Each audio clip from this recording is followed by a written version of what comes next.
Assalamualaikum warahmatullahi wabarakatuh. Alhamdulillah, segala puji bagi Allah. Alladzi bi ni'matihi tatimmu shalihat. Yang karena nikmatnya kebaikan-kebaikan menjadi sempurna. Alam semesta ini diciptakan oleh Allah Azza wa Jalla. Yang dilakukan manusia adalah mengeksploitasi apa yang Allah ciptakan. Dan semoga kita pandai mensyukuri nikmat yang Allah berikan. Karena la in syakartum la azidannakum. Jikalau kalian bersyukur, niscaya aku tambahkan buat kalian. Wala in kafartum inna azabi lasyadid. Tapi jikalau kalian kufur, sesungguhnya azab Allah itu. Maka Ana senang banget tadi mendengar bahwasanya di PT Pama Persada dan Adaru Project, teman-teman karyawan diperbolehkan untuk melaksanakan sholat 5 waktu. Subhanallah. Tapi terkadang kesempatan ada untuk sholat 5 waktu, sebagian nggak sholat. Ini contoh orang-orang yang nggak bawa berkah. Kalau PT-nya, tempat kerjanya udah berkah, tapi ada manusia-manusia yang tidak berkah. Yang mungkin dia juga dapat mendatangkan bencana. Semoga Allah memberikan hidayah kepada kita semuanya. Allahumma salli wa sallim ala sayyidina wa maulana Muhammadin wa ala ahlihi wa ashabihi ajma'in. Ya Allah, semoga salawat dan salam senantiasa Engkau curahkan untuk hamba kekasih-Mu, untuk baginda Nabi kita Muhammad alaihi salatu wassalam, untuk keluarga beliau, para sahabat beliau, dan orang-orang yang mencintai beliau. Amma ba'd. Kita perlu belajar. Walaupun teman-teman udah pada belajar, udah lulus kuliah, bahkan udah bekerja, sebagian sudah sepuh, tapi yang namanya belajar itu nggak kenal umur. Sebagaimana teman-teman berusaha mencari tambahan rezeki, bekerja, jangan lupa untuk mencari tambahan ilmu. Allah Azza wa Jalla memerintahkan kepada nabinya, wa qul rabbi zidni ilman. Dan katakan, wahai Rabbku, wahai Tuhanku, tambahkan untuk aku ilmu. Di masa Nabi SAW pernah terjadi sebuah kejadian yang sangat spesial. Para sahabat Nabi radhiyallahu ta'ala anhum sedang duduk di Masjid Nabawi. Di tengah-tengah mereka ada sang Nabi Rasulullah SAW duduk. Tahu-tahu datang seorang laki-laki yang ceritanya Umar bin Khattab radhiyallahu anhu syadidu bayadih. Dia itu bajunya putih bersih sekali. Syadidu sawadi syar. Rambutnya hitam pekat. Nggak ada yang kenal dari kita. Dan orang itu juga bukan musafir. Karena di masa itu musafir akan kusut dan kusam. Sehingga dia duduk di hadapan Nabi SAW. Menempelkan lututnya ke lutut Nabi SAW. Dan meletakkan kedua tangannya di atas lututnya sambil mengatakan, ya Muhammad, akhbirni anil Islam. Wahai Muhammad, alaikas salatu wassalam ya Rasulullah, kabarkan kepada aku tentang Islam. Kemudian Rasul SAW menyebutkan rukun Islam. 1, 2, 3, 4, 5. Qala sadaqta. Benar kata orang. Ini gimana? Orang tanya tapi dia membenarkan. Seakan-akan datang untuk mengetes Rasulullah SAW. Tanya lagi yang kedua, akhbirni anil iman.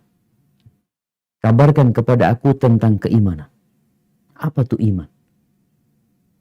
Jadi kalau bicara Islam itu apa? Ya rukun Islam tuh dijalanin. Bicara iman itu apa? Kalau ada orang mengaku beriman, tolong dilihat. Apakah sudah lengkap syarat dan ketentuannya? Sehingga engkau pantas dikatakan orang beriman. Beliau mengatakan alaihi salatu wassalam, antu'mina billah wa malaikatihi wa kutubihi wa rusulihi wal yaumil akhir wa tu'mina bil qadari khairihi wa syarri. Yang pertama, engkau beriman kepada Allah, beriman kepada malaikat-malaikatnya, beriman kepada kitab-kitabnya, beriman kepada rasul-rasulnya, beriman dengan adanya hari akhir, dan beriman dengan takdir yang baik dan yang buruk. Rawahu Muslim. Lalu orang yang bertanya itu mengatakan, sodakta, benar. Fa'ajibna lahu yas'aluhu wa yusaddiquhu. Kata Umar bin Khattab, kita nih heran sama nih orang, tanya, lalu setelah dijawab dia membenarkan. Artinya dia tahu sama jawabannya. Sampai akhir hadis.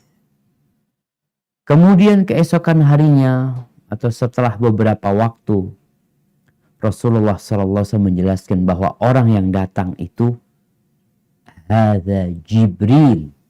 Dia adalah Jibril. Atakum yu'allimukum amra dinikum. Dia datang untuk mengajarkan kepada kalian urusan agama kalian. Siapa yang diajari jamaah pada waktu itu? Di kota Madinah ya. Artinya sahabat-sahabat yang udah pada hijrah. Sahabat-sahabat yang awal-awal masuk Islam. Ada Abu Bakar, ada Umar, ada Uthman, ada Ali, ada Abdurrahman bin Auf, Talha bin Ubaidillah, Sa'ad bin Abi Waqqas, sahabat-sahabat yang dijamin masuk surga. Itu masih diajarin. Dan Nabi menjelaskan bahwa dia datang untuk mengajarkan kepada kalian urusan agama kalian. Terus kita malas mau belajar. Merasa sudah cukup dengan mungkin dulu kita lulusan pesantren. Atau kita memang gak peduli dengan urusan agama kita. Ahibati fillah.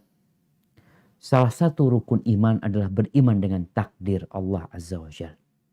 Yang baik dan yang buruk. Biasanya kalau yang baik itu, kita malahan gak beriman dengan takdir. Kita itu menyebut diri kita. Usaha kita. Upaya kita. Kesuksesan ini kita raih karena perjuangan dan kebersamaan kita.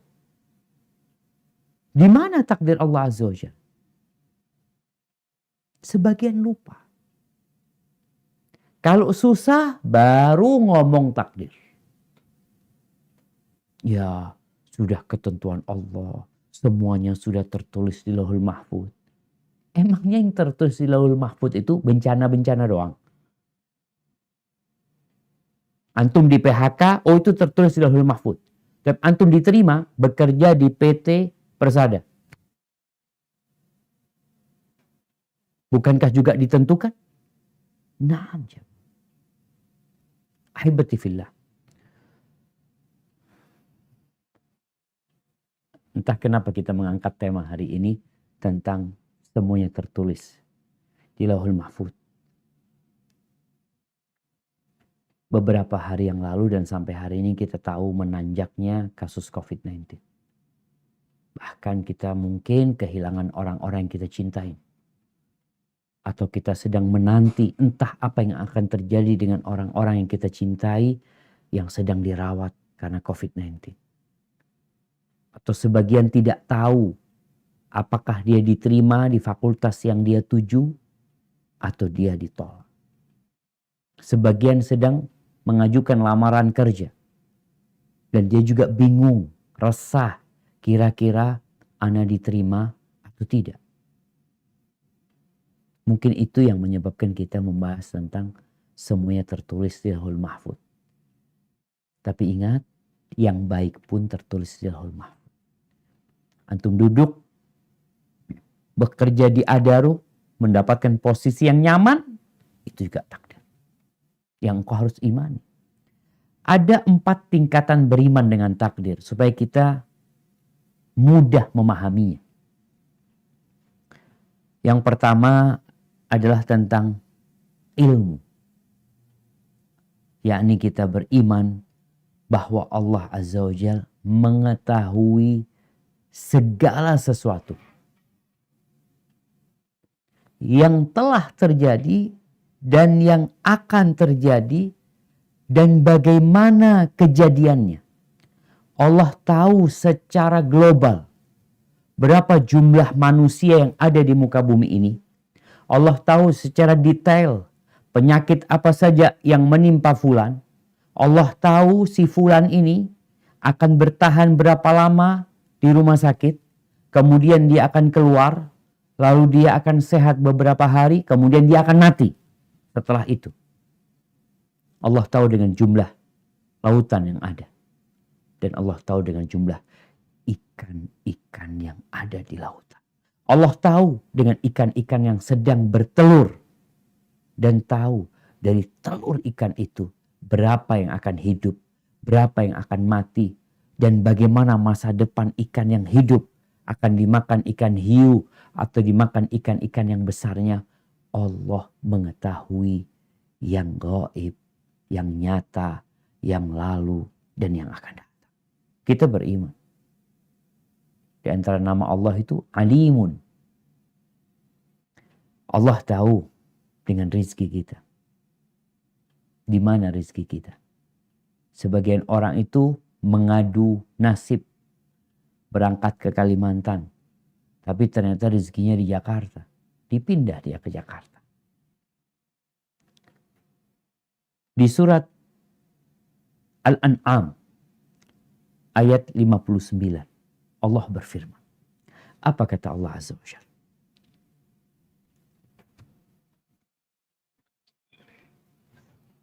A'udzubillahi minasyaitonirrajim. Wa indahu mafatihul ghaibi wa la Mafatihul. ya'lamuha illa huwa wa ya'lamu ma fil barri wal bahri wa madasqutu min waraqatin illa ya'lamuha wa la habbatin fi zulumati fil ardi wa la radbin wa la yabisin illa fi kitabim mubin. Dan pada sisi Allah lah kunci-kunci semua yang gaib. Tak ada yang mengetahuinya kecuali dia sendiri. Dan dia mengetahui apa yang ada di daratan dan di lautan. Dan tiada sehelai daun pun yang gugur melainkan dia mengetahuinya pula. Dan tidak jatuh sebutir biji pun dalam kegelapan bumi. Dan tidak sesuatu yang basah pun atau yang kering melainkan tertulis dalam kitab yang nyata, yaitu Lauhul Mahfuz. Barakallahu fikum. Semuanya tertulis di sana, di Lauhul Mahfuz. Ini bicara ilmu Allah Azza wa Jalla. Tingkatan yang pertama, Allah itu mengetahui. Bagi Allah ilmu yang gaib. Nggak ada yang tahu kecuali dia. Allah tahu berapa yang ada di daratan, apa saja. Mau binatang, mau ayam. Bayangin kalau antum ditanya, berapa jumlah ayam di Indonesia? Berapa? Sulit kalau ayam satu ayam yang besar. Kita tanya ke Menteri Perdagangan atau Menteri Peternakan, kita tanya berapa jumlah sapi yang ada di Indonesia sekarang? Di Indonesia. Mungkin kalau di Indonesia terlalu sulit. Oke, di Jember. Anda tinggal di Jember sekarang. Kita datang ke Pemda, kita tanya, Pak, berapa jumlah sapi yang ada di Jember? Wallahu a'lam. Nggak ada yang tahu. Gimana kalau ditanya jumlah sapi, jumlah ayam, jumlah tikus, jumlah serangga, jumlah laba-laba, jumlah Allahu Akbar jamaah. Tapi mungkin kita berangkat ke kepala desa, perangkat desa tanya, Pak, berapa jumlah cicak yang ada di desa Bapak? Mampukah dia menjawab? Tanya berapa jumlah kelelawar yang tiap malam itu ronda di tempatnya Bapak. Nggak tahu semua. Allah tahu. Bukan hanya di Indonesia. Di seluruh penjuru dunia. Allah jelaskan di sini. Daun yang jatuh. Ada berapa daun yang jatuh semalam di Jember? Kemana Anda mau tanya? Ke badan apa? Ke lembaga apa? Anda harus bertanya tentang jumlah daun yang jatuh di Jember. Atau teman-teman yang di Adaru. Tanya berapa jumlah daun yang jatuh di PT Adaru. Di tanah yang dimiliki oleh Adaru. Nggak ada yang bisa jawab. Oh sekarang ada satelit. Ada apalah. Kemudian wala habbah. Tidak ada satu biji yang berada di dalam kegelapan tanah. Subhanallah jamaah. Siapa yang menanami bumi ini? Manusia cuma mengeksploitasi. Kalau bicara kayu di Kalimantan yang ditebang, siapa yang nanam tuh kayu? Gimana menanamnya? Siapa yang memindah bijinya? Kita tahu kelelawar kadangkala atau burung. Allah tuh tahu. Dengan kondisi biji yang masuk ke tanah ini, dia itu akan hidup atau mati. Ketika dia hidup, umur berapa dia ditebang. Allah tahu siapa yang menebang dia. Kemudian ketika sudah ditebang, kayunya itu nanti masuk ke PT mana? Oh masuk ke PT Fulan kayunya. Tapi setelah itu dikirim kemana? Allah tahu. Tapi dikirim umpamanya ke Surabaya. Di Surabaya toko apa yang mengambil dia? Oh toko Fulan. Tapi setelah masuk ke toko, siapa pembelinya? Dibeli oleh Fulan. Dibuat apa? Semuanya Allah tahu. Makanya kalau kita bicara tentang ilmu Allah Azza wa Jalla, Allahu Akbar. Lalu disebutkan, semuanya itu ada dalam fi kitabin mubin. Kitab yang jelas. Ini tingkatan yang pertama, ilmu Allah. Makanya nama Allah itu Alim. Allah Allamul Ghuyub. Ketika malaikat mendengarkan tentang keinginan Allah menciptakan khalifah di muka bumi ini. Kata malaikat, ataj'alu fiha man yufsidu fiha wa yasfikud dima. Apakah engkau akan menciptakan di sana manusia yang akan menumpahkan darah, merusak di muka bumi ini? Wa nahnu nusabbihu bihamdika wa nuqaddisu lak. Qala inni a'lamu ma la ta'lamun. Aku mengetahui apa yang kalian tidak ketahui. Maka tatkala kita beriman dengan ilmu Allah ini, akan mudah bagi kita menerima takdir. Kita tuh semua maunya kita. Gimana maksudnya? Ya kita ingin yang terjadi itu yang kita sukai. Ketika yang kita sukai tidak terjadi, apa yang terjadi sama kita? Biasanya kita akan hidup dalam kegalauan. Namun kalau kita kembalikan kepada ilmu Allah, Allah tuh tahu, kita nggak tahu. Allah tahu mana yang baik dan mana yang buruk. Allah tahu mana yang manfaat buat kita dan mana yang tidak manfaat. Makanya terkadang ada orang-orang yang dia melamar pekerjaan atau mendaftar ke sebuah perguruan tinggi, tapi dia ditolak. Ketika dia tahu, Allah tahu ini nggak baik buat aku. Semoga Allah tentukan buat kita yang lebih baik. Di doa istikharah kita ngomong apa? Allahumma inni astakhiruka bi'ilmika. Ya Allah, aku minta pilihan dengan apa? Dengan ilmu. Wa astaqdiruka biqudratika. Dan aku memohon kemampuan dengan takdirmu, dengan ketentuanmu ya Allah. Fa innaka taqdiru wa la aqdir. Engkau bisa, aku nggak bisa. Wa ta'lam wa la alam. Engkau tahu, aku nggak tahu. Wa anta 'allamul ghuyub. Jadi Allah sudah tahu dengan apa yang akan terjadi di muka bumi ini sampai kiamat. Dan Allah tahu siapa yang masuk surga dan siapa yang masuk neraka.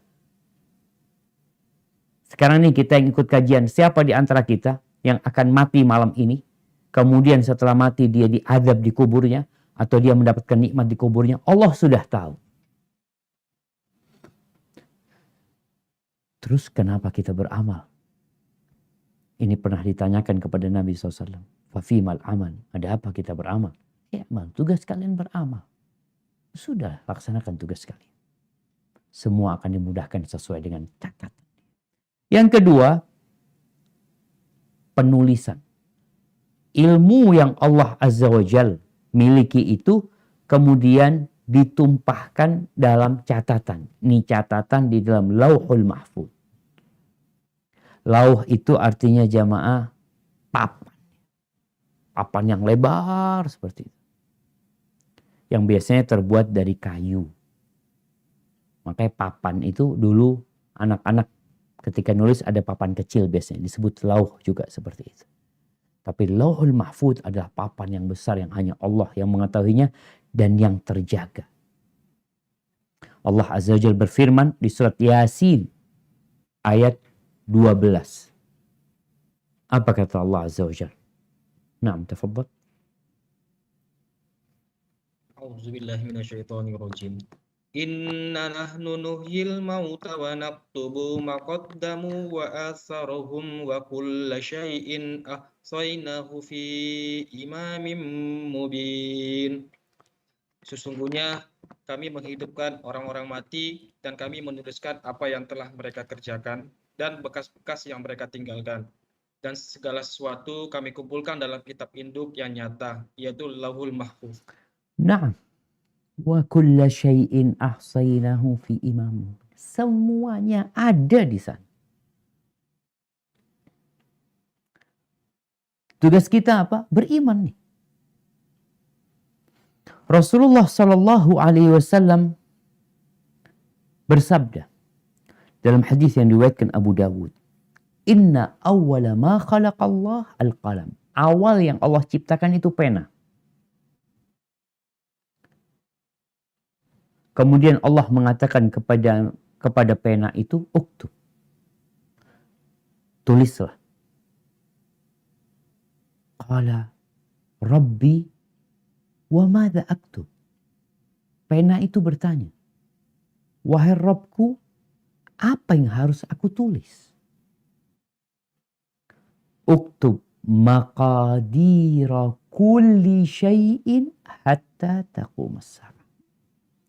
Tulislah takdir segala sesuatu sampai terjadinya kiamat.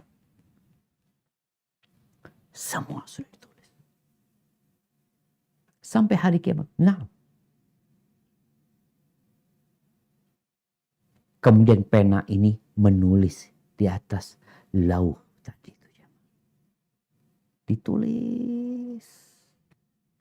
Di hadis riwayat Imam Muslim, Nabi SAW mengatakan, Kataballahu maqadiral khalaiki qabla an yakhluqas samawati wal arda bi khamsina alfi sana. Allah telah menulis takdir seluruh makhluk. Bicara seluruh makhluk nih, bukan hanya bicara takdirnya ana sama antum.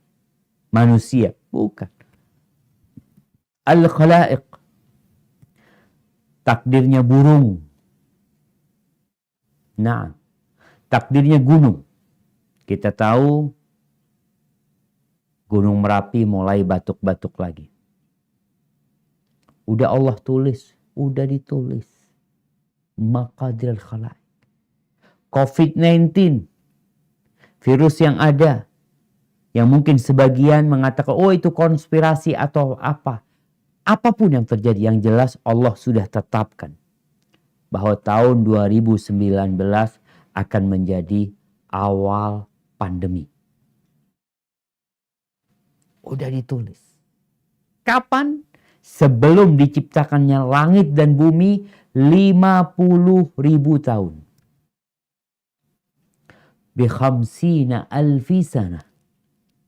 Udah ditulis ya, Ma.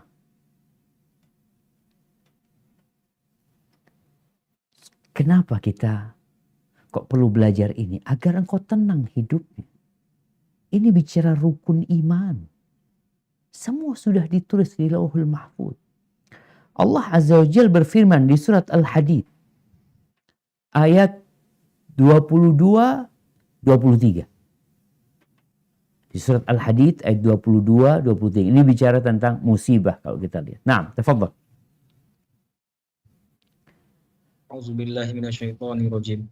Ma asaba min musibatin fil ardi wala fi anfusikum illa fi kitabim min qabli an nabra'aha inna dzalika 'alallahi yasir. Tiada suatu bencana pun yang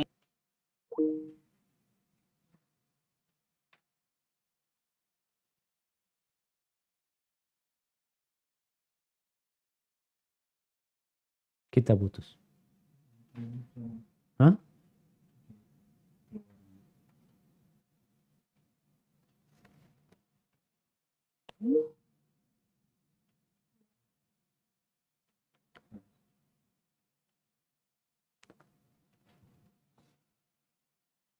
Nah, tafadhal. Afwan, barusan terputus. Artinya dibaca? Nah.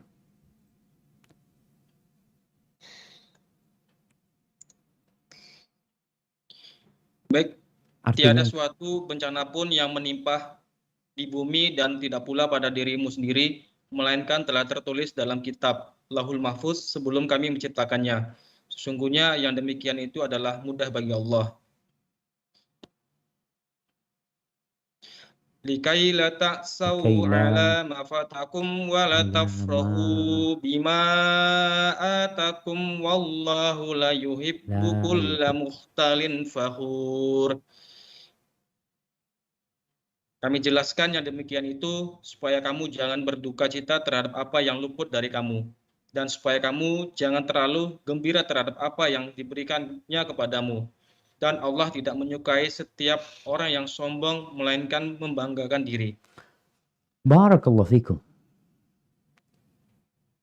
Kita lihat Allah mengatakan tidak ada satupun musibah yang terjadi di muka bumi ini.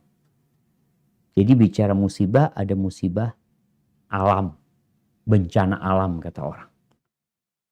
Mau banjir, gempa, kebakaran hutan, atau apa saja.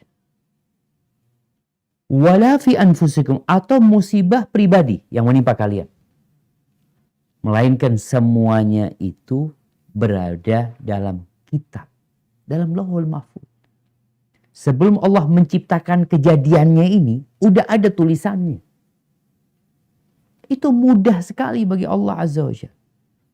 Dan di antara hikmahnya, agar kalian itu ketika tertimpa musibah, ya tidak terlalu dalam kesedihan. Ya udah mau gimana lagi.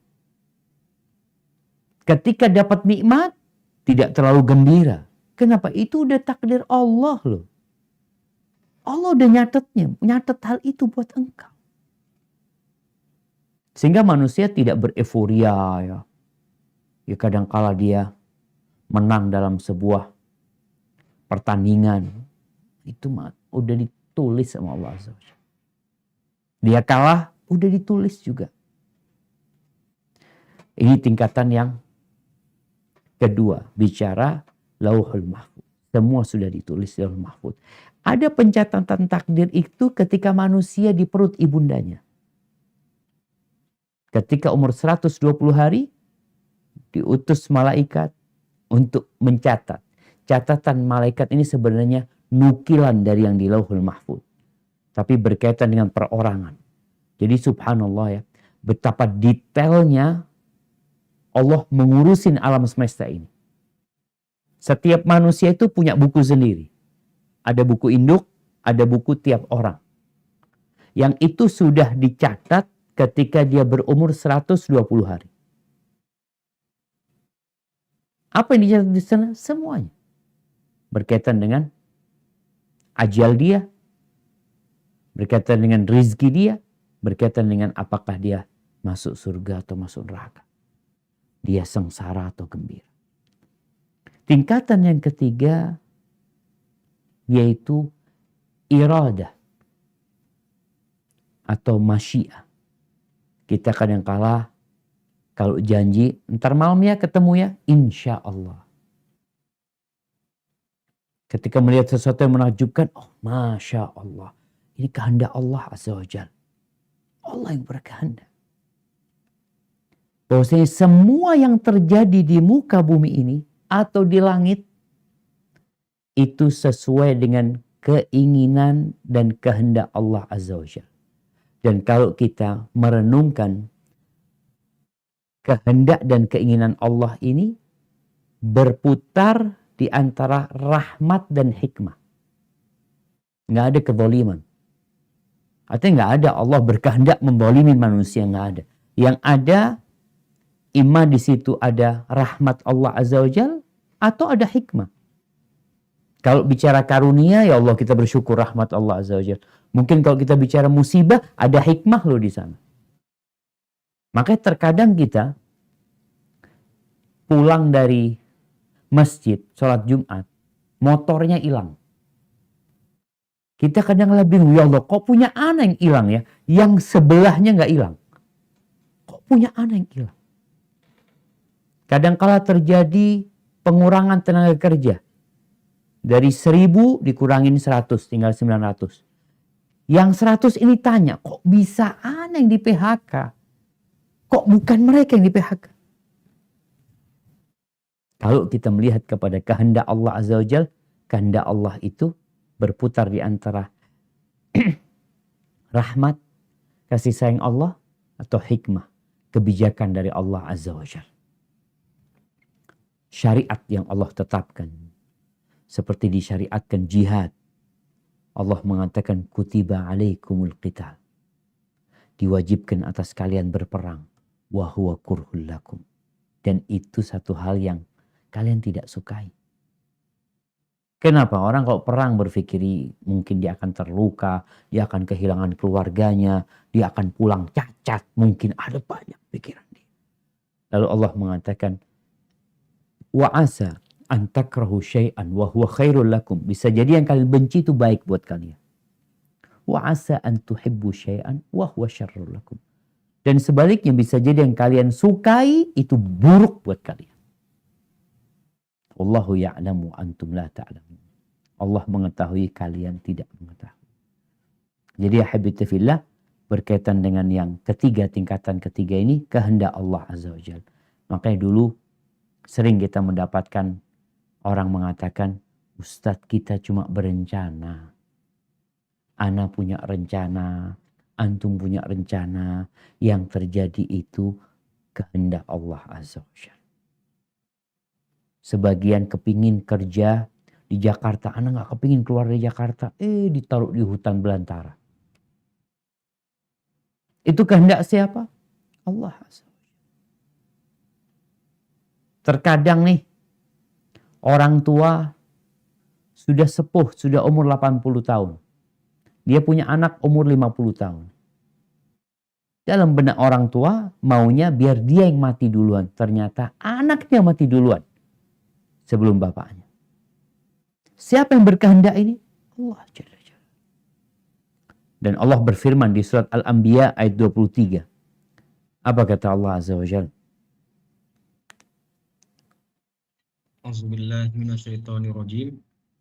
La yus'alu amma yaf'alu wa hum yus'alun. Dia tidak ditanya tentang apa yang diperbuatnya dan merekalah yang akan ditanya. Barakallahu fikum. Itu yang terjadi. Jadi nggak ada pertanyaan, kenapa ya Allah kok nggak ngasih anak rezeki? Dikasih rezeki antum. Cuma yang antum inginkan antum nggak dapatkan.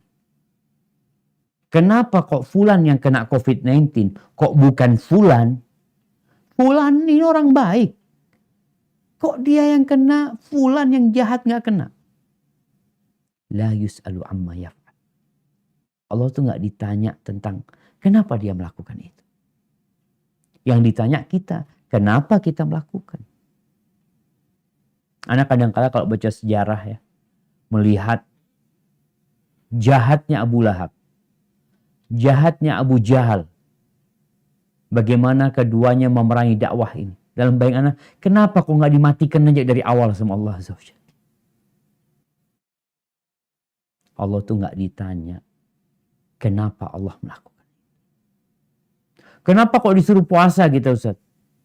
Kerjakan. Kita ini hambanya Allah Azza wa Jalla.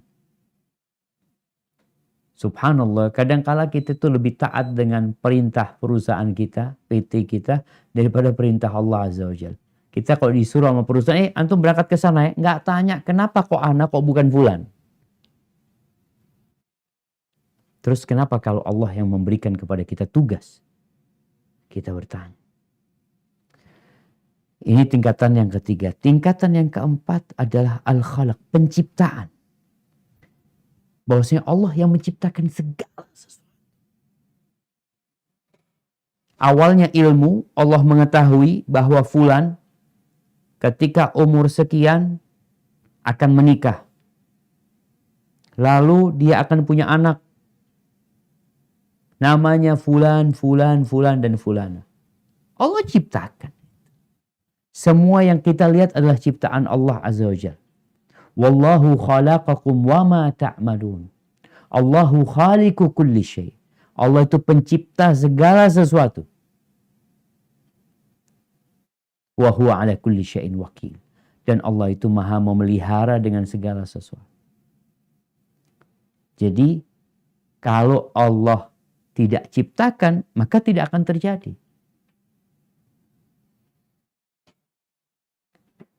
Ketika Allah Azza wa Jal menceritakan Nabi Ibrahim yang dilempar ke api. Api itu tabiatnya membakar. Tapi Allah berkehendak agar api itu tidak membakar Nabi Ibrahim. Maka Allah mengatakan, Ya nar, kuni bardan wa salaman ala Ibrahim. Wahai api, jadilah engkau dingin dan keselamatan buat Nabi Ibrahim alaihissalam. Dan jadi api itu. Allah berkehendak ada Nabi yang lahir tanpa bapak. Nabi Isa alaihissalam. Terjadi. Allah ciptakan yang seperti itu. Ahibati fillah, namun keimanan kita dengan takdir itu bukan berarti membuat kita berpangku tangan, nggak berusaha. Karena ada orang yang salah memahami takdir ini, lalu dia jadi males.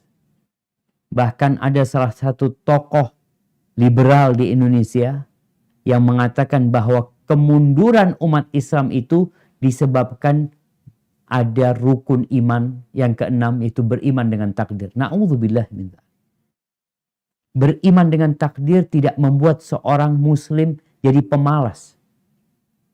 Bukankah Nabi SAW adalah orang yang paling giat berjuang bersama para sahabatnya? Subhanallah. Karena mereka beriman dengan takdir. Jadi jangan sampai kita kemakan pemikiran orang-orang orientalis, sebenarnya pemikiran mereka. Setelah itu ya ditularkan kepada umat Islam. Akhirnya umat Islam jadi nggak percaya juga dengan takdir. Mereka mengatakan urusannya itu ya kita, tergantung kitanya. Tergantung Allahnya. Ya kita disuruh berusaha. Banyak ayat-ayat dalam Al-Quran Karim yang menyuruh kita mencari rezeki. Untuk bekerja. Menyuruh kita bagaimana kita mengamankan diri kita. Menyuruh kita untuk beribadah urusan akhirat dan beribadah urusan dunia. Selesai sholat, apa kata Allah Azza wa Jalla? Fa idza qudiyatis shalah fantashiru fil ard. Kalau selesai sholat, kalian bertebaranlah di muka bumi ini. Itu perintah. Jadi selesai sholat bertebaran di muka bumi ini. Ngapain? Wabtaghu min fadlillah. Cari rezeki, kerja. Wadhkurullaha katsiran la'allakum tuflihun. Kalian mengingat Allah yang banyak agar kalian sukses. Rasulullah sallallahu alaihi wasallam pernah bersabda. Beliau mengatakan, Al-mu'minul qawi khairun wa ahabbu ilallahi minal mu'minid dha'if wa fi kullin khair. Seorang mukmin yang kuat itu lebih baik dan lebih dicintai Allah daripada mukmin yang lemah. Jadi mukmin yang kuat itu lebih baik dan lebih dicintai Allah daripada mukmin yang lemah. Wa fi kullin khair. Di setiap orang beriman itu ada kebaikan. Kuat apanya? Yang pertama kuat imannya, kuat ilmunya, kuat fisiknya, kuat semangatnya. Itu lebih baik. Lalu beliau alaihissalatu wassalam mengatakan, ihris ala ma yanfa'uka. Berusahalah engkau bersungguh-sungguh untuk meraih apa saja yang bermanfaat buat engkau. Oh, kita disuruh berarti? Iya.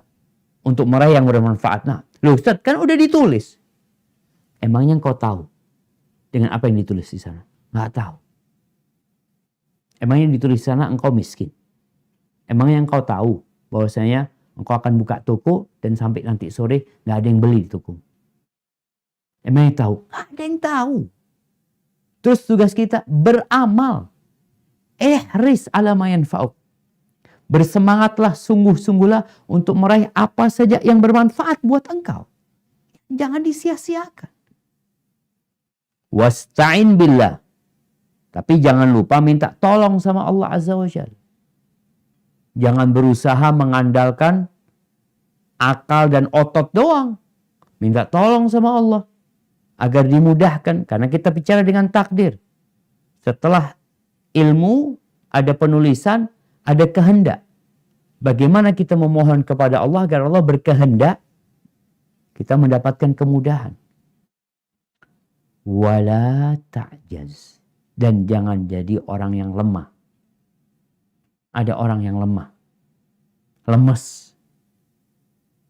Terkadang kita tuh ketika ditanya, bos tanya, tolong kerjakan ini ya. Nggak bisa. Anda jadi ingat sebuah kawan, kalau dia punya anak buah disuruh-suruh, jawabannya nggak bisa, dia langsung pecat. Nggak ada kata nggak bisa. Nabi alaihissalatu wasallam, wala ta'jaz, jangan jadi orang yang lemah, yang mengatakan, aku nggak mampu, aku nggak bisa. Terus gimana? Berusaha. Ada usaha. Ada perjuangan, ada pengorbanan yang dilakukan seorang manusia. Wala ta'jaz. Wa in asabaka syai' fala taqul law anni fa'altu kadza lakana kadza wa kadza. Kalau engkau tertimpa musibah, setelah engkau berusaha, berupaya untuk meraih semua yang bermanfaat, lalu kena musibah. Apa yang perlu dilakukan? Jangan ngomong andai kata. Andai kata aku nggak masuk kerja tadi ya. Andai kata aku tidak terima proyeknya. Andai kata aku tidak makan bersama tadi. Andai kata aku tidak salaman dengan fulan yang positif COVID. Andai kata, andai kata, andai kata. Apakah andai kata dapat menghidupkan kembali orang yang sudah mati? Apakah andai kata dapat membuat kereta api yang sudah lewat mundur untuk menjemput kita? Apakah andai kata dapat membuat pesawat yang mau terbang berhenti? Enggak. Maka Nabi SAW mengatakan, walakin qul qadarullah wa ma syaa fa'al. Fa inna law taftah amal syaitan. Tapi yang harus dikatakan seorang muslim tatkala terkena musibah, katakan ini sudah takdir Allah. Semua sudah ditulis di Lauhul Mahfuz dan Allah berbuat apa yang Allah kehendaki. Kita jadi tenang hidupnya. Pernah Nabi SAW memberikan amalan kepada sepupunya sendiri, Abdullah bin Abbas radhiyallahu anhu. Beliau mengatakan, ya gulam, inni u'allimuka kalimat. Wahai bocah, aku akan mengajarkan kepadamu beberapa kalimat. Ihfadillah yahfadka. Jagalah Allah, Allah akan menjagamu. Ihfadillah tajidhu tujahak. Jagalah Allah, engkau akan mendapati Allah di hadapanmu. Ini ada usaha kita. Wa idza sa'alta fas'alillah. Kalau engkau mau minta, minta sama Allah. Kan udah ditakdirkan dan kita disuruh minta. Wa idza sta'anta fasta'in billah. Kalau engkau perlu pertolongan, minta tolong sama Allah. Wa'alam annal ummata. Dan ketahuilah, andai kata seluruh umat manusia, law ijtama'at ala an yadurruka bisyai. Kalau mereka bersatu padu, berkumpul, bersama-sama, saling menyokong, saling mendukung untuk memberikan bahaya kepadamu. lam yadurruk, mereka tidak akan dapat membahayakan dirimu. Seluruh penduduk dunia, 8 miliar manusia berusaha untuk membahayakan kita, mereka nggak akan bisa membahayakan kita illa kecuali dengan apa yang sudah Allah tuliskan buat kamu. Semua udah selesai. Sebaliknya, wala in ijtama'u, kalau mereka berkumpul ala an yanfa'uka bisyai, untuk memberikan manfaat kepada dirimu. Orang nggak diterima kuliah, bagaimana supaya diterima? Orang nggak terima kerja, kita bantuin bagaimana dia diterima kerja. Kalau mereka berkumpul semua manusia untuk memberikan manfaat kepadamu, lam yanfa'u, mereka tidak akan pernah memberikan manfaat. Illa bisyai'in qad katabahullahu lak, kecuali dengan sesuatu yang sudah Allah tulis buat engkau. Nabi SAW mengatakan, rufi'atil aqlam wa jaffatis suf. Pena itu sudah diangkat. Dan lembaran-lembaran itu sudah kering. Ya udah kayak gitu takdir. Tugas seorang muslim adalah bersabar tatkala takdirnya buruk dan berbaik sangka sama Allah Azza wa Jalla. Ketika takdirnya baik, hendaklah dia bersyukur. Karena ada orang yang tidak pandai bersabar dan tidak pula pandai bersyukur. Jadilah orang yang pandai bersabar dan pandai mensyukuri nikmat yang Allah berikan kepada kita. Yang terakhir, suatu hari Rasulullah SAW menguburkan jenazah di Baqi. Lagi duduk, kayaknya sedang digali kuburannya. Ada sahabat yang tanya, ya Rasulullah, aya'lamu Rabbuna ahlal jannati min ahlin nar. Apakah Allah tahu siapa di antara kita yang masuk surga dan siapa di antara kita yang masuk neraka? Kata Nabi SAW, na'am, Allah tahu. Terus sahabat berpikir lagi, fafimal amal, kalau gitu buat apa kita beramal? Kalau ternyata urusannya udah selesai, udah dicatat semuanya, Allah udah tahu. Maka Nabi SAW mengatakan, i'malu, beramalah kalian. Fakullun muyassarun lima khuliqal. Semuanya itu akan dimudahkan sesuai dengan catatan. Maka tugas kita melaksanakan perintah Allah, menjauhi larangannya, bersyukur ketika dapat nikmat, bersabar ketika dapat musibah, dan yakin bahwa Allah Maha baik sama kita. Hadza wallahu a'lam bishawab. Itu yang dapat Anda sampaikan, kurang lebihnya mohon maaf. Mungkin kita masuk ke sesi tanya jawab. Anda kembalikan ke moderator, ke Mas Agus. Jazakumullah khair. Barakallahu fiik. Terima kasih Ustaz atas penyampaian materi kajiannya. Baik, kita lanjuti untuk sesi tanya jawab. Yang pertama saya bacakan pertanyaan melalui WA grup Ustaz. Maaf, dari WA. Siap. Pertanyaan pertama yaitu, gambar antum kok hilang? Warahmatullahi wabarakatuh Ustaz. Mas Agus, kok hilang antum gambarnya? Nah, Ustaz. Alhamdulillah. Lupa ngidupin kameranya Ustaz. Siap, tafadhol. Jadi enak gitu. Kalau enggak Ana ngelihat antum ada di mana gitu. Nah, tafadhol Mas Agus. Baik Ustaz, pertanyaan pertama. Assalamualaikum Ustaz. Saya hamba Allah ingin memberikan pertanyaan. Semua keadaan di muka bumi ini, bahkan takdir saya pun telah tertulis di Lauhul Mahfuz. Saya sekarang terkena depresi berat akibat saya memikirkan masa depan terus Ustaz. Sudah di psikiater sana sini juga. Dan apakah perjalanan saya ini pun juga telah tertulis di kitab Lauhul Mahfuz Ustaz? Tafadhol Ustaz. Na'am, barakallahu fikum. Ahibati fillah, semuanya tertulis. Cuma yang jadi masalah, yang membuat antum depresi, antum tahu semuanya ditulis, tapi antum tidak meyakini. Sang penanya ini memikirkan. Takdir Allah itu bukan untuk dipikirkan. Ayat-ayat Allah perlu direnungkan. Tapi takdir yang merupakan rahasia ilahi yang kita nggak tahu apa yang akan terjadi.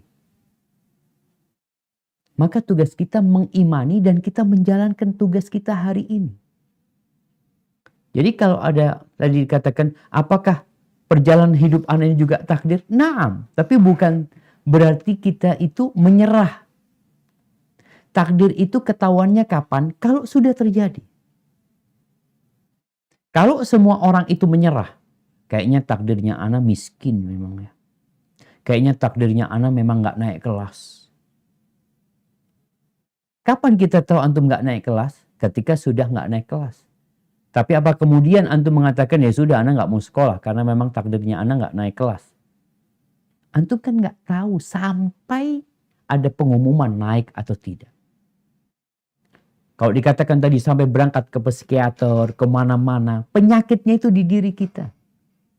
Allah Azza wa Jalla mengatakan ma asaba min musibatin illa biidznillah. Tidak ada satupun musibah yang terjadi melainkan itu terjadi dengan izin Allah Azza wa Jalla.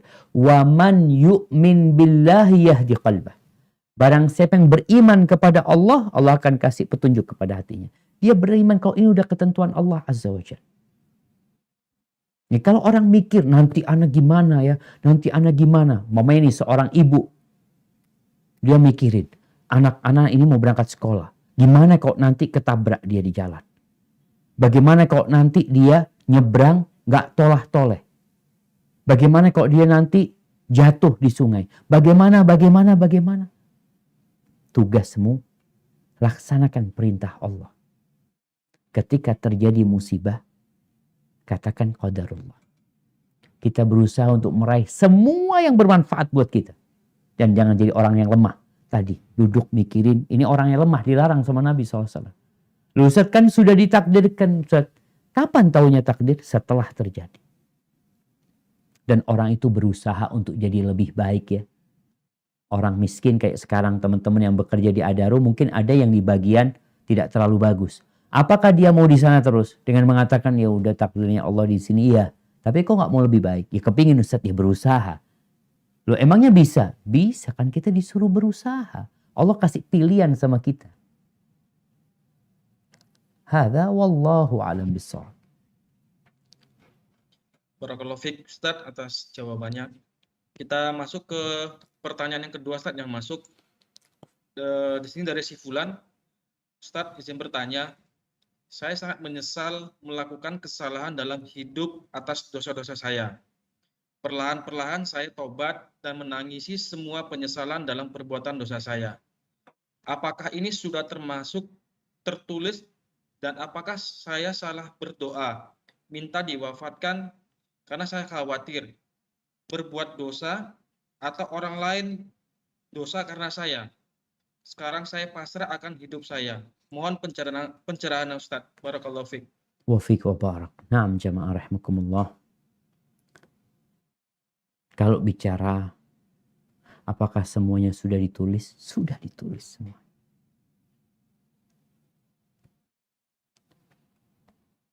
Allah berkehendak itu terjadi. Tapi Allah tidak mencintainya. Kalau bicara dosa umumnya. Orang berbuat dosa, Nabi Adam berbuat dosa. Allah nggak suka, makanya Allah memberikan hukuman. Tapi Allah berkehendak. Jadi ada iradah, ada keinginan, ada cinta Allah Azza wa Jalla. Kekufuran terjadi di muka bumi karena kehendak Allah Azza wa Jalla. Artinya tidak ada sesuatu pun yang terjadi di muka bumi ini tanpa kehendak Allah. Tapi ada perkara-perkara yang Allah udah jelaskan, nggak suka Allah dengan itu. Supaya kita tidak mengamalkannya. Tapi kalau sudah terjadi, ya bertobat kepada Allah Azza wa Jalla. Nabi Adam alaihissalam, ketika beliau memakan dari buah itu, beliau mengatakan, Rabbana zalamna anfusana. Kekhawatiran dia ngulangin dosa itu. Ahibati fillah. Ketika engkau sudah bertobat dengan taubatan nasuha, lalu kemudian engkau mengulangi dosa itu, bertobatlah lagi sama. Jangan pernah putus asa dari rahmat Allah. Adukumul maut lidurrin nazala bihi. Tidak boleh seorang minta mati, berharap kematian karena penyakit yang menimpa dia. Itu nggak boleh. Jadi kalau kita sedang sakit, ya Allah minta mati ya Allah. Kenapa? Karena kita nggak tahu. Karena dia masih bisa istighfar, mohon ampun sama Allah SWT. Hanya saja kalau memohon kematian karena takut fitnah yang menimpa dia, diperbolehkan. Tapi jamaah kita ini nggak tahu masalahnya. Oleh karena itu Rasul SAW mengajarkan kepada kita doa, Allahumma ahyini ma kanatil hayatu khairan. Ya Allah, hidupkan aku selama kehidupan itu baik buat aku. Wa tawaffani idza kanatil wafatu khairan. Dan matikan aku kalau kematian itu baik buat kita. Karena kita nggak tahu, kita kan ya punya keterbatasan ilmu. Kita berpikir juga ini anak mati lebih baik nih. Selesai dari fitnah-fitnah ini. Bisa jadi hidupnya antum lebih baik. Karena antum selamat dari fitnah itu dan antum dapat mengajak orang lain kepada ketaatan. Mengajak orang lain kepada Allah Azza wa Jalla. Jadi perasaan tadi takut dengan fitnah itu tanda iman. Makanya kita berdoa minta sama Allah Azza wa Jalla agar kita dihidupkan kalau kehidupan itu baik buat kita dan dimatikan kalau kematian itu baik buat kita. Karena sejatinya kita nggak tahu mana yang baik buat kita. Kita kan hanya mikir dengan pikiran kita. Bertambahnya umur 1 hari bisa jadi lebih baik daripada antum mati hari ini. Antum sehari masih ada sholat asar, sholat maghrib, sholat isya, sholat subuh. Kalau antum mati, selesai putus tuh sholatnya. Dan sebaik-baiknya manusia, kata Rasulullah SAW, man tala umruhu wa hasuna amalu. Yang panjang umurnya dan baik amalannya. Dan sebaliknya, manusia yang paling buruk adalah yang panjang umurnya, buruk amalannya. Na'udzubillah min dzalik. Mungkin seperti itu, wallahu a'lam bishawab. Syukron Ustaz atas jawaban dan nasihatnya. Kita coba bacakan kembali Ustaz pertanyaan yang masuk melalui WA. Assalamualaikum Ustaz.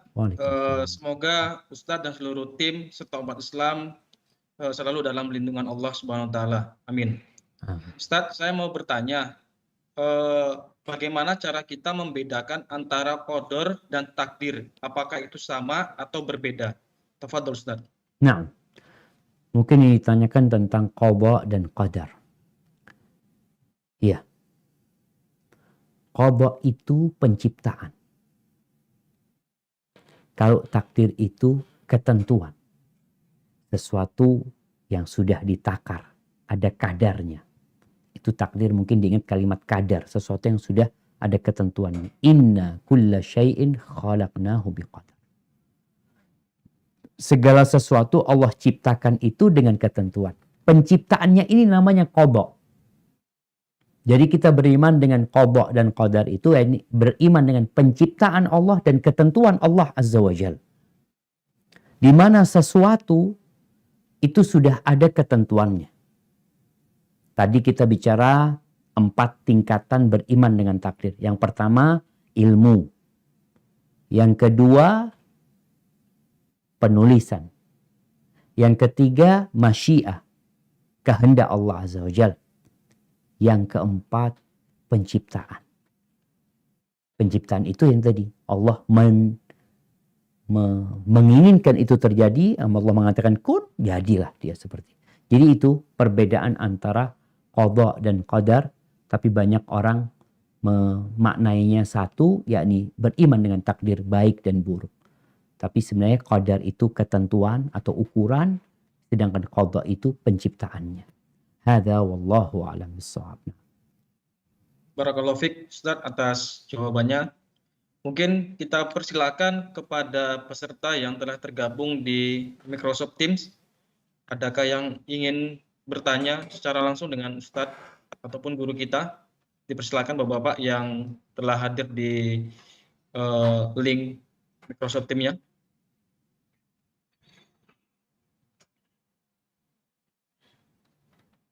Jika belum ada, kita coba lanjut ke pertanyaan yang masuk Ustaz di WA. Di sini ada pertanyaan, Ustaz, bagaimana caranya istiqomah ibadah di saat agenda pekerjaan padat? Dan bagaimana caranya berdamai dengan takdir Allah, baik itu amalan apa yang harus dilakukan? Tafadhol Ustaz. Barakallahu fikum. Nah, mahibati fillah. Kalau bicara bagaimana kita bisa istiqomah di saat banyak pekerjaan, yang pertama niat. Ketika numpuk pekerjaan itu, niatkan untuk akhirat kita. Niatkan untuk memberikan manfaat kepada diri kita pertama, keluarga kita, tempat kita kerja, bangsa kita. Jadi jangan sampai niatnya cari duit doang. Karena biasanya kita akan lelah. Dan ambisi itu yang membuat pekerjaan kita nggak selesai-selesai. Karena ambisi. Mau kerja lagi. Atau yang kedua, kita lihat banyak pekerjaan numpuk karena kemalasan kita. Yang seharusnya selesai, nggak selesai. Hanya memakan waktu yang panjang. Maka niatkan. Tadi bukan untuk memperkaya diri kita. Yang kedua, minta tolong sama Allah Azza wa Jalla. Tadi kita sudah sampaikan hadis Nabi SAW. Ihris ala ma yanfa'u. Engkau bersungguh-sungguhlah meraih yang bermanfaat buat dirimu. Wasta'in billah. Minta tolong sama Allah. Wala ta'jaz. Dan jangan jadi orang yang lemah. Biasanya kelemahan ini munculnya dari kemalasan. Males numpuk pekerjaan gak bisa dia selesaikan. Maka minta tolong sama Allah Azza wa Jalla. Ya minta agar dimudahkan. Ketika berangkat kerja kita sudah baca bismillah, tawakkaltu ala Allah, la haula wa la quwata illa billah. Ketika memulai pekerjaan kita merasa agak ada kesulitan, numpuk pekerjaan, angkat tanganmu ya Allah, mudahkan buat hamba ya Allah. Hamba gak akan mampu melakukan ini kecuali kalau engkau bantu. Kemudian di sela-sela itu tetap memanfaatkan waktu untuk berzikir. Jadi memang kalau banyak pekerjaan kadangkala kita tuh nggak bisa untuk datang kajian. Kita nggak bisa mau sholat sunnah umpamanya sulit Ustaz, karena anak dikejar target seperti itu. Maka yang bisa engkau lakukan dalam kondisi bekerja mengejar target tersebut tetap berzikir mengingat Allah Azza wa Jalla. Ala bi dzikrillah tatmainnul qulub. Mengingat Allah ini menenangkan jiwa. Dan zikir ini juga menyelamatkan kita dari godaan setan. Karena ditakutkan kalau kita tidak mengingat Allah Azza wa Jal, sibuk bekerja, setannya datang, yang awalnya yang sunnah ditinggalin, yang wajib akhirnya kita abaikan nanti. Gara-gara kita sibuk dengan pekerjaan kita. Oke, pertanyaan kedua, bagaimana kita berdamai dengan takdir? Ini kayaknya karena salah faham dengan takdir. Kita ini hidup berdamai dengan takdir. Artinya kita sehat itu takdir Allah. Kita dapat rezeki, kita keterima bekerja di PT Adaru itu karena Allah Azza wa Jalla. Karena takdir.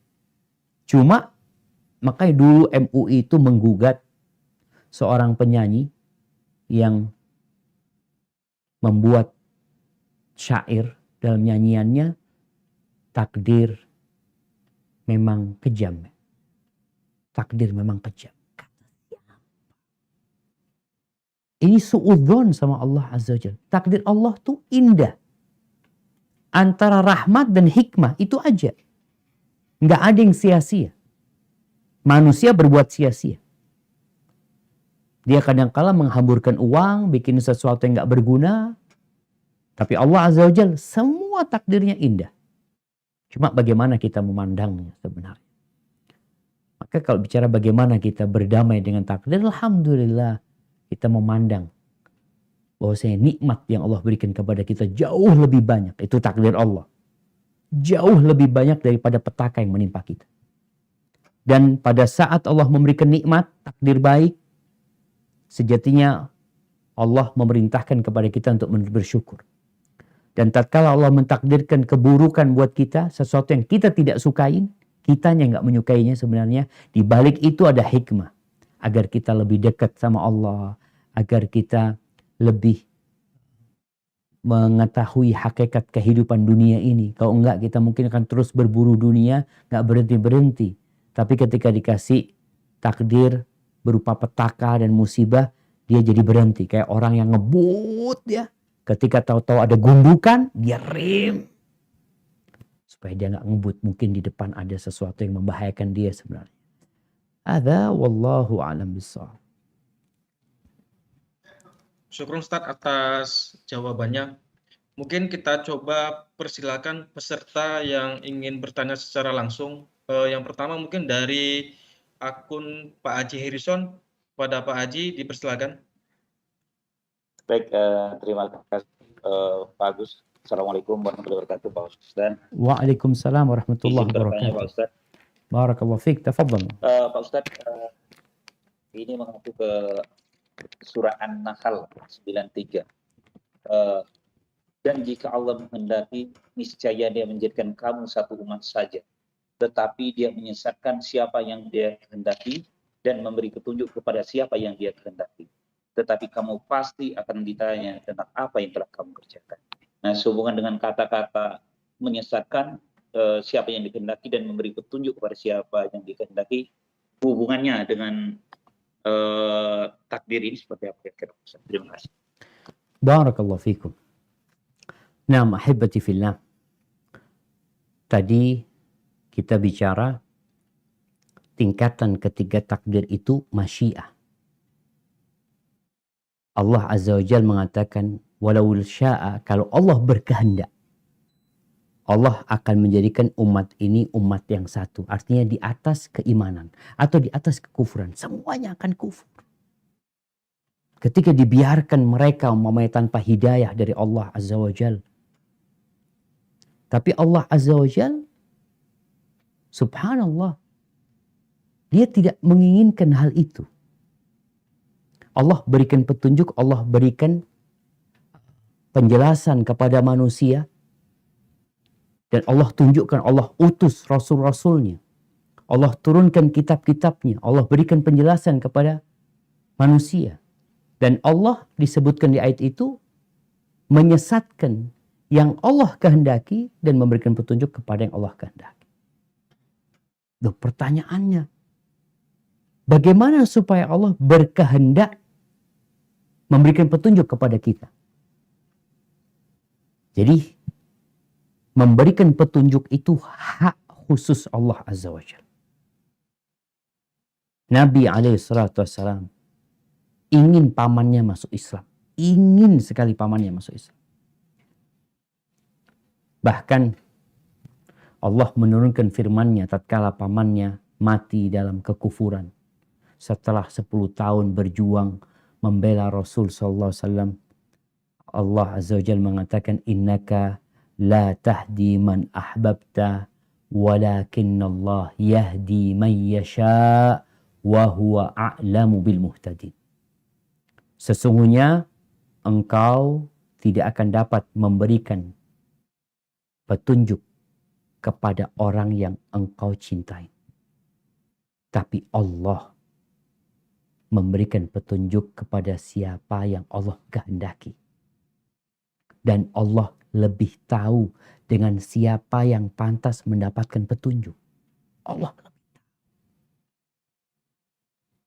Kadang-kala orang bertanya, kenapa sih pamannya Nabi kok nggak masuk Islam? Kan itu pamannya. Dan kenapa Abu Sufyan kok masuk Islam? Kok bisa dia yang dapat petunjuk? Kok yang ini disesatkan? Allah lebih tahu dengan siapa yang pantas mendapatkan petunjuk. Jadi Allah tahu dengan isi hati kita. Ini orang pantas nggak dapat petunjuk. Kita kan melihat dari kasat mata kita. Kayaknya orang baik dia. Kenapa kok nggak dapat hidayah ya? Kenapa? Allah tidak ditanya sejatinya kenapa dia berbuat. Dan kita yang ditanya. Dan kita harus tahu bahwa semua perbuatan Allah. Yahdi man yasha wa yudhillu man yasha. Allah memberikan petunjuk kepada siapa yang Allah kehendaki. Dan Allah menyesatkan siapa yang Allah kehendaki.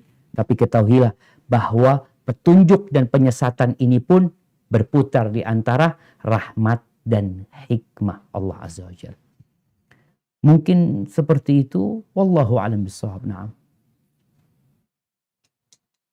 Syukur Ustaz atas jawabannya. Mungkin satu pertanyaan lagi Ustaz ya. Barakallahu Secara fikum. langsung silakan untuk akun Nurriza Umniati. Jika akunnya ini akhwat, harapannya videonya tetap dimatikan.